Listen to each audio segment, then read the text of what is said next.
Thank you very much. It's an honor to be hosting Saturday Night Live. Look, I know I sometimes say or post strange things, but that's just how my brain works. Before you go, Mr. Ventura, there's something I'd like to show you.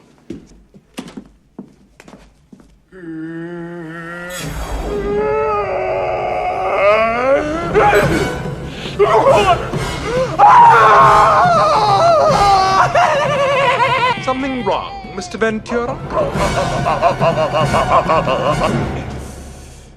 Of course not. This is a lovely room of death. Take care now. Bye-bye then. To anyone I've offended, I just want to say I reinvented electric cars and I'm sending people to Mars in a rocket ship. Did you think I was also going to be a chill, normal dude?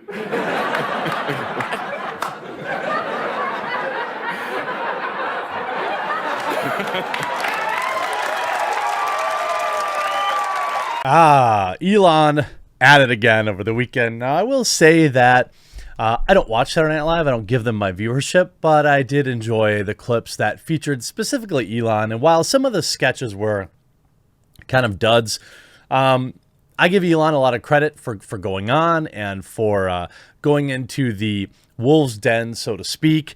I know that certain cast members of Saturday Night Live were offered literal safe spaces so they wouldn't have to cross paths with the world's most evil man. But some of the sketches were funny. Some of them were duds. But overall, I enjoy Elon. I get that he's a weird dude. And so some of like his presentation and his mannerisms that was kind of off-putting for some really was no big deal for me. But the internet is losing its mind over one particular thing that he did, and that is the OK hand symbol. That's right. Certified blue check marks on Twitter are hoping that he is burned alive, literally, over it. But we'll get to that in just a second. I want to point out, before he ever went on the air, there was a really great interview between Joe Rogan and Dave Chappelle, where Rogan and Chappelle defend Elon Musk and slam SNL. No one is woke enough. You can see comedian Dave Chappelle join the Joe Rogan Experience for over 3 hours to discuss woke culture ahead of billionaire Elon Musk's hosting gig on Saturday Night Live. Rogan said, quote, "No one is woke enough." In describing the backlash to Musk hosting the show, they can't appreciate the fact that you're dealing with literally one of the most brilliant men that's ever lived that's gonna come do your show. Chappelle agreed and said that he could not understand why Musk was such a controversial pick. "I'm torn because I like a warrior for a good cause, but I'm really into tactics," he said. "You're not going to nag people into behaving in a way that's in fact. If you continue with this tone, even if you're right, you'll be very hard to hear." Very good point. What Chappelle was really referencing was this kind of woke scolding that that modern leftists do. You know, even if we can agree on certain aspects of things, which I'm sure we can, the idea, the authoritarianness, the holier than thou attitude just puts people off. And that's exactly what Dave Chappelle understands. And that's what he's saying. He's saying that you can't tut down your nose at regular everyday people and expect them to change, because they're going to push back. They're not going to want to be belittled, even if you're right. Again, Chappelle, who also hosted SNL before, said that when he met Musk, the billionaire had been incredibly kind. "I teased him about being the richest man in the world. He took it with good humor." But of course, Elon Musk's hosting gig now draws response from Dave Chappelle. No one could be woke enough. We talked about that. He said, "What's funny is that I hung out with him years ago after I quit the Chappelle show. We hung out on a tour bus. He says to me that night, 'I met you before.' I'm like, 'Well, I have no recollection.' He looked kind of hurt." The technology mogul's May 8th appearance builds upon his recent run of success. Tesla stock is worth nearly 6 times more than it was before the lockdowns, leaving Musk at an estimated fortune of $177 billion. Saturday Night Live doesn't make a habit of having business executives host its show, but Musk is far from the stuffy corporate type. He regularly jokes around on Twitter, where he has 52 million followers, and got into a little bit of trouble for making disparaging remarks around critics and hinting that he might lead a buyout of Tesla that resulted in him getting a massive fine. But ultimately, the overall ratings of the show were very good. Elon Musk brings ratings lift to Saturday Night Live.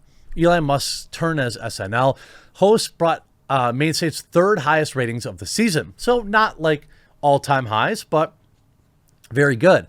The May 8th edition of SNL averaged 4.8 household rating in a Nielsen overnight market and a 2.7 rating in 18 to 49. That's the target demo. That put Musk's episode at third behind Dave Chappelle's outing on November 7th and the premiere fronted by Chris Rock. Musk tied the ratings mark set October 24th with the episode hosted by Adele. Musk, the CEO, we already know. Musk had been scolded by financial regulators for his pronouncements about his publicly held businesses in unusual channels for a CEO. During his monologue, he joked about SNL being live and the risk it posed for him. I could say something truly shocking, like I drive a Prius, he said.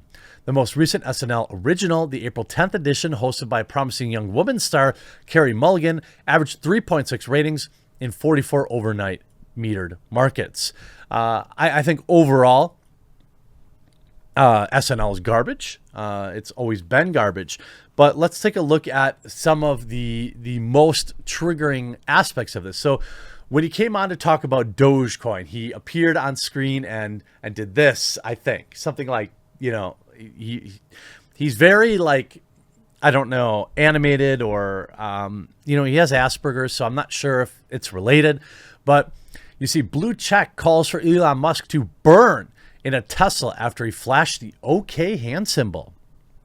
Daisy Beringer, a freelance writer and editor, by the way, who has set her Twitter to protected, obviously, says she hopes Tesla CEO and SpaceX founder Elon Musk passes in a Tesla fire after his appearance on Saturday Night Live. Beringer wished for his demise after the businessman flashed the OK hand symbol while hosting SNL. Beringer claimed that the hand symbol is a symbol of the white supremes before locking her Twitter account after receiving blowback online.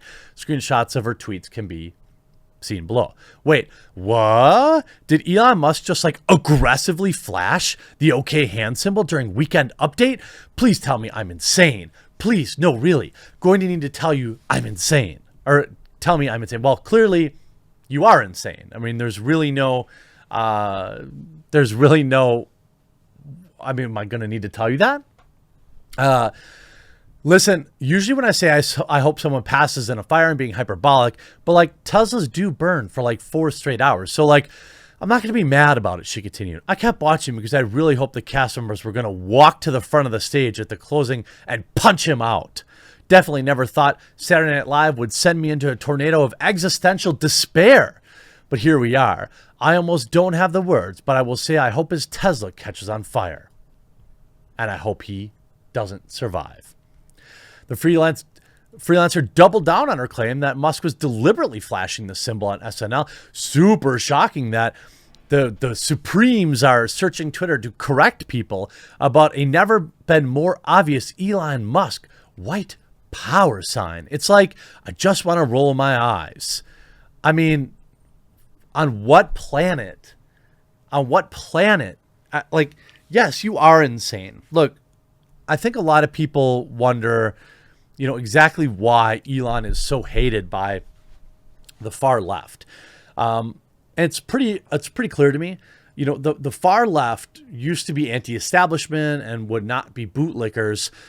But in 2020, 2021, they became the cheerleaders for companies like Nike, who use sweatshop labor to make tennis shoes simply because all Nike has to do is change their avatar to a rainbow in the right time period and a black square during the right time period, and throw a little money at some trans charity, and the entirety of the left is willing to excuse all of the terrible things they've done.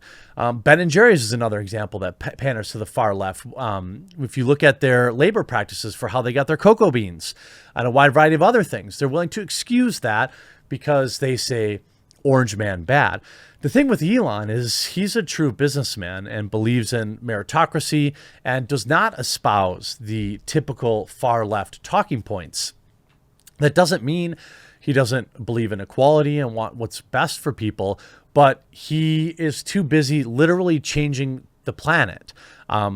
the idea that, I mean, Elon Musk has done more for space travel in like 5 years than NASA did practically in 30 years.